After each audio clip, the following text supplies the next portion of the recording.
So I've been accused of being a little bit too Anglo-centric, so let's take a minute to celebrate the French. Hi folks, Matt Easton here, Schola Gladiatoria and Easton Antique Arms. Now this is an item of stock. I'm going to come back to this French sword in a second, but first of all, we need to establish some of that all-important context.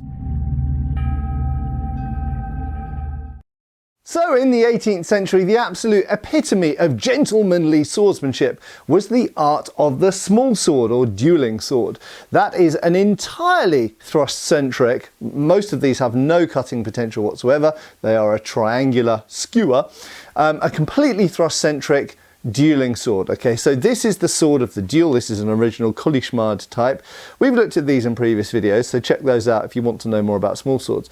But this was the sword of the gentleman, and therefore also, by proxy, sometimes the sword of the officer, because an officer was a gentleman.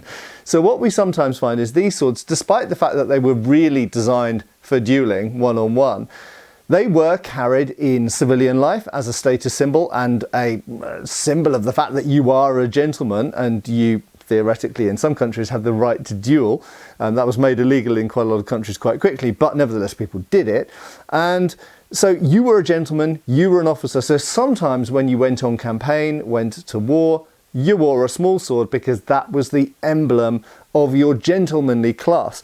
Now we find people like, for example, George Washington during the American Revolution wearing, some of the time, a small sword. Not always, sometimes he wore other swords as well. Maybe we'll look at George Washington's swords in a future video because that I think would be quite interesting. So officers, usually higher ranking officers, particularly high status people, did wear small swords in a military capacity. However, they aren't great military swords. Obviously you can skewer people with them, but they are not particularly robust. You can't cut with them, so they're not very useful on a horseback, for example. They're not really robust enough for that, and you can't sort of slash passing opponents. But equally, even on foot, if you're fighting against people using muskets with bayonets attached, they weigh about between 8 and 10 pounds. Okay, those are heavy weapons. And if someone's lunging at you with a great big 10-pound lump of iron and wood, this is a pretty flimsy thing to be defending yourself against. Not to say people didn't do it, you could. I personally wouldn't want to do it, I would choose other things.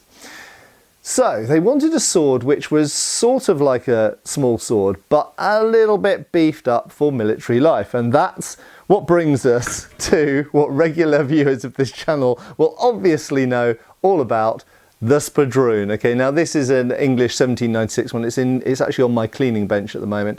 It's quite a nice quality one, but it's a little bit dirty and grubby at the moment. But it does have the scabbard still. Anyway, this is a 1796. Now, in 1796, what the British government did was they came up with this regulation model, because prior to that, people have been wearing all kinds of swords. Some of them Spadroons, some of them small swords, some of them sabers and hangers, back swords, broadswords, all sorts.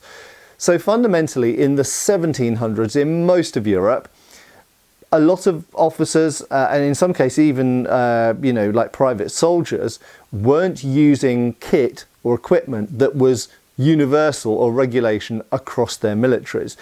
This started to happen in the mid-1700s, in the middle of the 18th century, but really we see the most famous and universal patterns coming around at the end of the 1700s, in the 1780s really. So in Britain, you'll often hear me talking about the 1788 pattern light cavalry sword, the 1788 heavy cavalry sword, and indeed in 1786, allegedly, British infantry officers, so that's people on foot, officers on foot with infantrymen next to them, were expected to start carrying a type of Spadroon. And this was loosely defined, and this, you could say, coalesced into a more definite regulation in 1796. Okay, so the scene is set. Now, I've been very Anglo-centric in talking about Britain because obviously that's the most of the swords I deal in are British antique swords, not all of them, as we'll see here.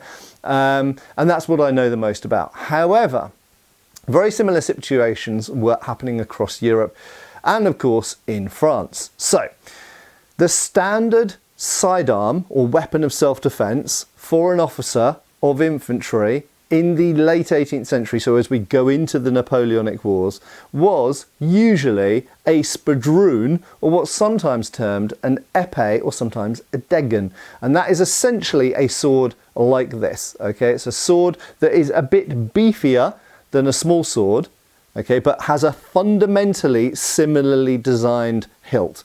Doesn't matter whether you go to Prussia or Bavaria or France or Italy, down to Kingdom of Naples, Spain, wherever.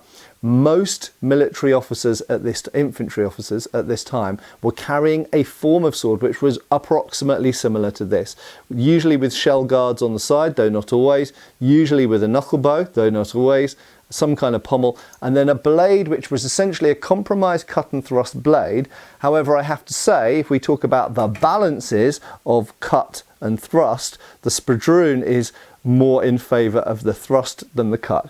Yes, they've got edges. Yes, you can cut with most of them, if not all of them, but the cuts that you're going to dish out with a Spadroon are really only going to have effect on things like the hands, the face, the neck, the head, perhaps the thighs, this kind of thing, okay? You're not going to be able to cut through a military jacket or anything meaty with a sword like this, and you certainly wouldn't want to be riding along on horseback and giving saber-like chops with it, because it'll break probably, and you won't cut much anyway.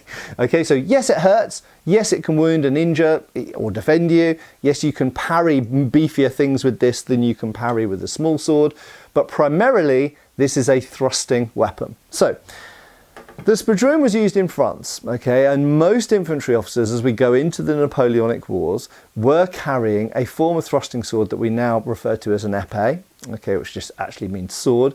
But fundamentally, it was a beefed up equivalent of the small sword. And of course, the French were famous for fencing. Okay, even in England and most parts of the world today, we use French fencing terms. The parries of terce, sict, carte, prime, seconde, you know, all the also the language, the vocabulary of fencing is French, and the French were regarded as at least amongst the best fencers, if not, obviously we'll argue the Spanish would say ha ha, and the Italians would go ah, but fundamentally the French were, you could say, probably the most influential fencing nation of the 18th century. It had been the Italians and Spanish earlier on. Okay, so the terminology of fencing, even some of the designs, so everybody in the world at this, the European world anyway, was carrying small swords at this time, or gentlemen were, and this is fundamentally a French sword. It's sometimes referred to as the French sword.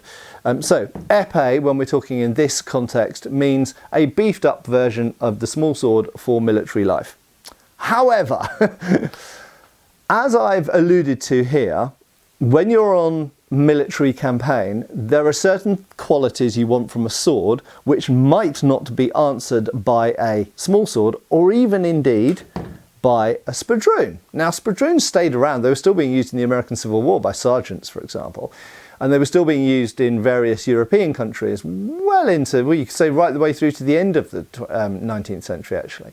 So they were still around. But as I pointed out in many previous videos, many officers on foot, once they actually went out to the peninsula or India or the Americas and find themselves fighting against angry enemies who want to kill them, or people like Native Americans or Indians or maybe Mamluks or whoever, they found they wanted a sword which was, number one, more robust, number two, you could use on horseback as well as on foot, because remember, lots of infantry officers were actually mounted on horses a lot of the time, and could deal with both the musket and bayonet, which is a heavier and really quite powerful weapon, or weapons used by other peoples who weren't other Europeans. Okay, so for example, the Mamluk Shamshir, or the Ottoman Kilich, or the Indian Talwar, or the Native American tomahawk or war club.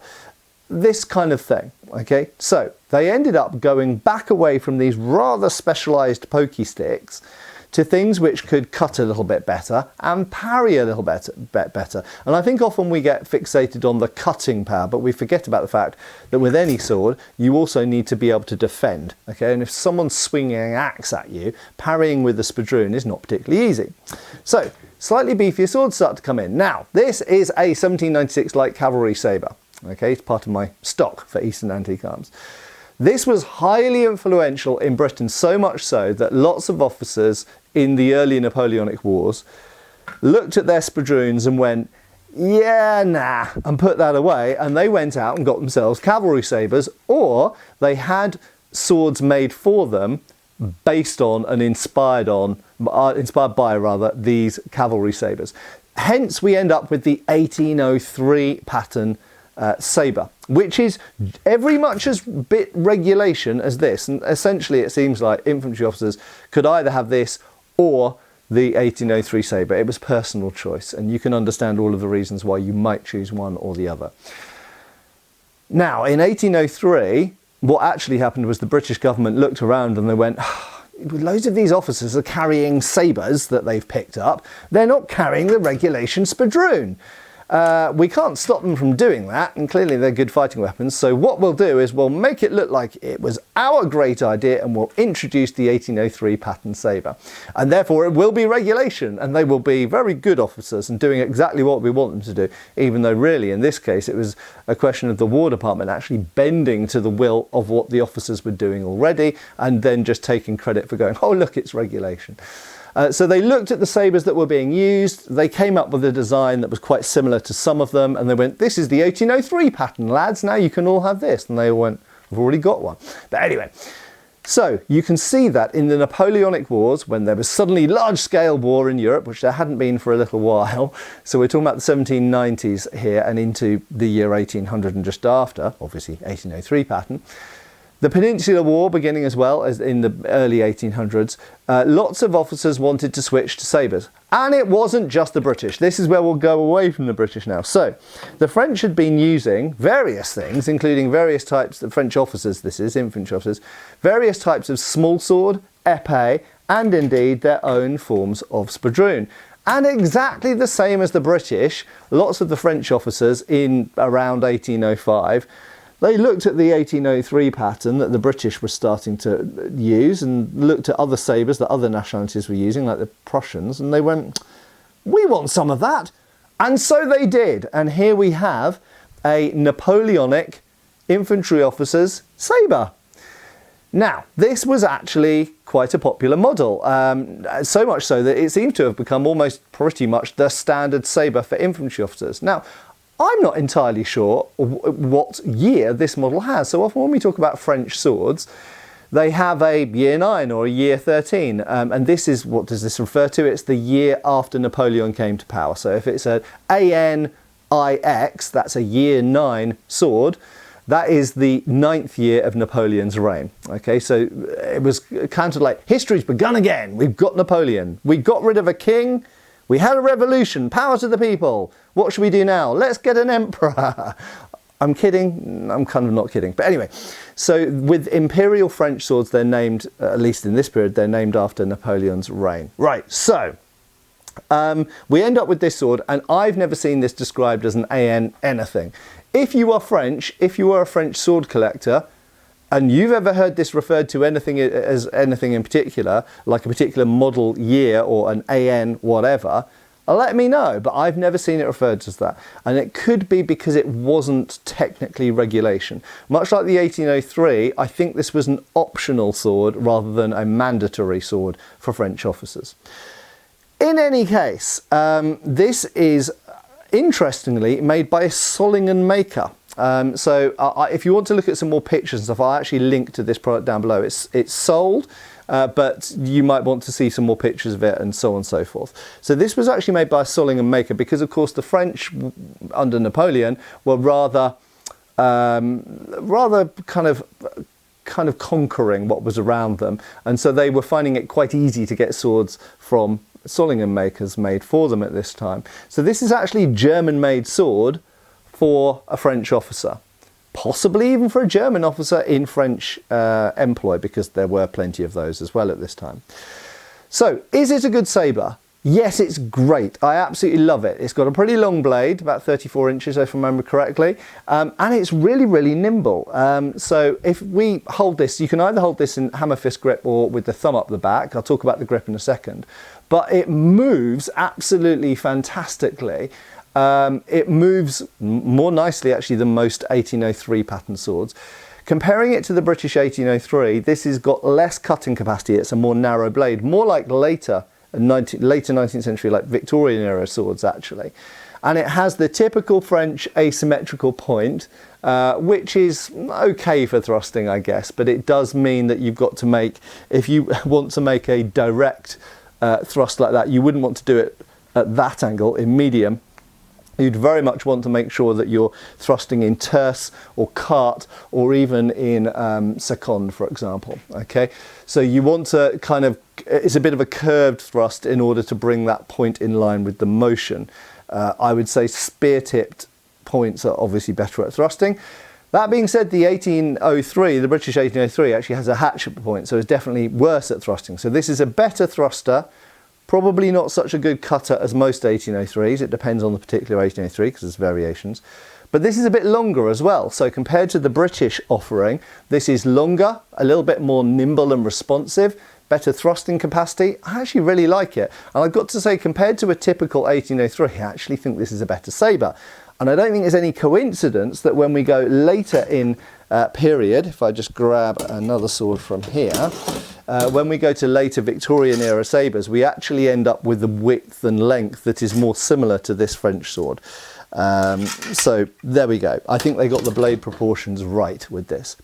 In terms of the hilt, it has no more hand protection than the British 1803. It is essentially just a crossguard with a knuckle bow. Okay, so fairly minimal hand protection. The grip I really like. It is checkered dark wood. Not really sure. I think it's probably japanned wood rather than, or maybe it's ebony. It's difficult to tell, but it's a dark wood, checkered up here with a nice groove up here. Now, one of the things I like about that groove at the back is it enables you to put the thumb on the back with the thumb up, and it gives you, you've got enough space. It's a nice long grip. And it gives you a little bit of a table or a platform to put the thumb in, which actually gives a pretty damn good grip. And as old-time viewers of my channel will know, I am a big fan of rectangular or kind of octagonal grips like this. You can really feel the edge alignment more so than with an oval, or certainly more than a round grip. So when you're holding this, you can absolutely feel the direction that the edge is pointing in, and you're less likely to mess up your edge alignment when you cut with it. Really like it. I really like this kind of almost like banister, sort of balustrade style decoration on here. And that, I understand in French, is called tête de melon, a head of melon, because it looks like a melon with a sort of neck up to it. And although it might look a bit funny if you're not used to it, it's a bit like more like a mushroom to me.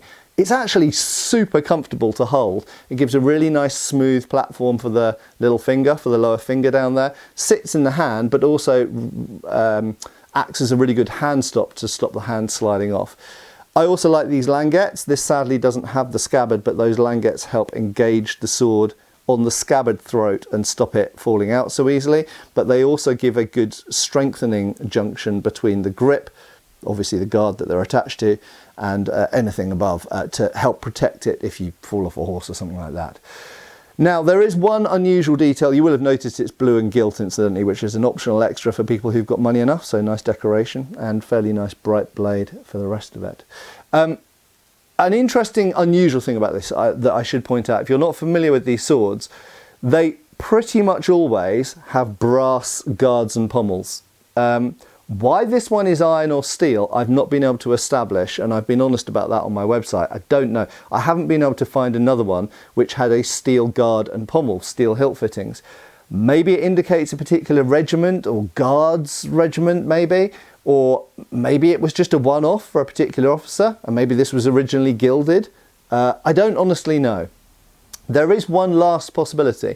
I have read in some French books with my broken French reading ability that sometimes these were carried by cavalry officers rather than infantry officers, simply because they liked the style of the sword. And, you know, they chose to do that. There were also certain things like dragoons and stuff that are sort of, it depends on the dragoons, carabiniers and things like this, which can be sort of halfway between infantry and cavalry. So I don't know. Fundamentally, there's various possibilities I can think of for why these are iron fittings instead of brass, but I don't actually know. Do you know? Are you French? Do you know about French swords? post down below, because I love learning stuff and I'm completely honest. When I don't know something, I say it because I want to learn. I want to know the answer. And then next time I'll be able to tell someone else. So there we go. A lovely, lovely French sabre of the Napoleonic era, which really echoes what I often talk about in application to, lost the Spadroon, British swords, in that really small swords were the big thing for gentlemen in the 18th century. Spadroons were the natural offshoot of those. You could say they had a little bit of DNA from backswords in them as well, particularly things like walloons, but we'll look at that in a different video. But the Spadroon was loved by some and hated by others, and the people who hated Spadroons ended up buying a sabre.